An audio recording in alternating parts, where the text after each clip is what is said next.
Bismillahirrahmanirrahim. Assalamualaikum warahmatullahi wabarakatuh. Surah Al-Mutaffifin adalah salah satu surah yang mulia di dalam Al-Quran, dan digolongkan sebagai surah Makkiyah, karena diturunkan di kota Mekkah sebelum Nabi Muhammad SAW melaksanakan hijrah ke Madinah. Nama surah ini diambil dari kata Al-Mutaffifin, yang terletak pada ayat pertama, yang secara bahasa berarti orang-orang yang curang, khususnya dalam hal mengurangi takaran serta timbangan. Surah ini menempati urutan ke-83 dalam susunan Mushaf Al-Quran, dan terdiri dari keseluruhan 36 ayat. Secara garis besar, isi kandungan pokok dari surah Al-Mutaffifin adalah kecaman yang amat tegas bagi orang-orang yang berbuat curang dalam urusan muamalah sehari-hari, terutama ketika mereka menakar atau menimbang barang untuk orang lain. Allah Subhanahu wa Ta'ala memberikan ancaman siksaan yang pedih kepada mereka yang berlaku curang, seraya mengingatkan bahwa manusia kelak akan dibangkitkan menghadap Tuhan semesta alam pada hari kiamat. Di dalam surah ini diterangkan pula bahwa catatan amal perbuatan manusia, baik yang durhaka maupun yang berbuat kebajikan, tersimpan dengan sangat terperinci.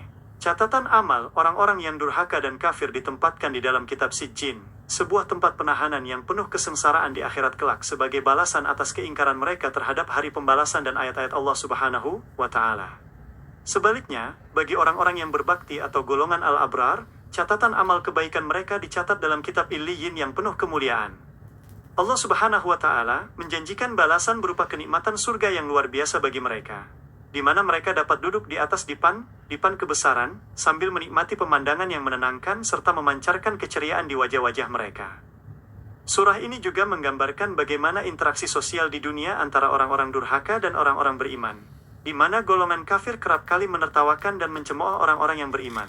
Namun, keadaan tersebut akan berbalik sepenuhnya di akhirat kelak, karena pada hari kiamat justru orang-orang beriman dimuliakan, dan tertawa melihat nasib orang-orang kafir yang merugi di dalam neraka.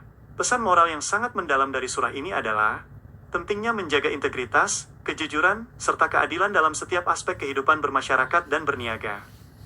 Manusia diingatkan agar tidak terbuai oleh kehidupan dunia yang fana, karena setiap perbuatan sekecil apapun pasti akan dihisab secara adil oleh Allah Subhanahu wa Ta'ala, tanpa ada yang terlewatkan sedikit pun. Melalui ayat-ayat ini, Nabi Muhammad SAW juga dikuatkan hatinya dalam menghadapi berbagai tentangan, serta ejekan dari kaum musyrikin, sekaligus menegaskan bahwa kebenaran mutlak milik Allah Subhanahu wa Ta'ala akan selalu berjaya. Mempelajari surah ini diharapkan mampu meningkatkan kesadaran spiritual kita untuk senantiasa berhati-hati dalam bersikap dan memperbanyak amal soleh demi menggapai ridha Allah Subhanahu wa Ta'ala. Semoga ayat-ayat suci ini senantiasa melembutkan hati kita, membimbing setiap langkah kaki kita untuk selalu istiqomah di atas jalan kejujuran, serta menjadikan Al-Quran sebagai syafaat penyejuk jiwa di dunia hingga akhir kelak.